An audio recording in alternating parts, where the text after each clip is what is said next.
In this WordPress tutorial for beginners, I want to show and explain what permalinks are, why they are important, and how you can manage the settings inside of the WordPress dashboard. So if you're a beginner and you're new to making websites and you don't know anything yet about permalinks and why they are important and everything else, then this tutorial is for you.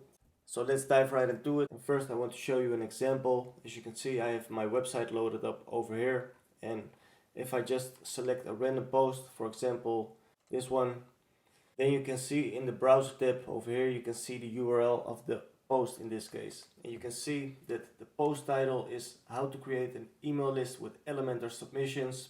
And you can see that that's also mentioned in the URL, so in the URL structure. So the URL structure for this website is first you have the basic URL of the website, so the domain name, followed by the title of the page or the post. So you always want to check and make sure that you have the right settings applied, and in this tutorial I will show you how you can do that. First you need to go over to the WordPress dashboard of your website. As you can see, I already have been logged in. Then you need to scroll down, go to the settings in the left menu, hover over it, and then you can see in the middle you can see the permalinks option over here. You can click on it.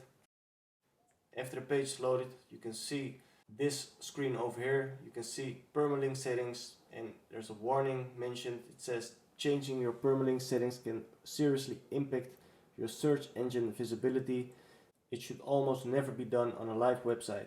As I mentioned, permalinks are very important because it impacts the way the URLs are structured. So below you can see the common settings and you can see the permalink structure.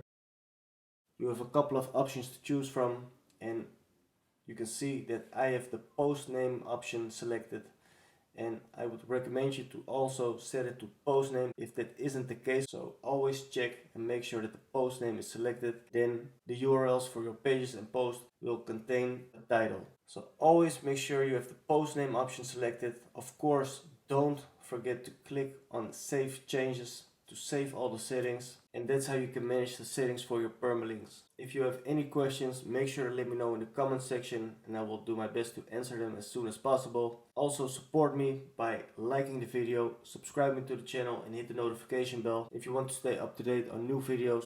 Thanks for watching, and I'll see you back again in the next one.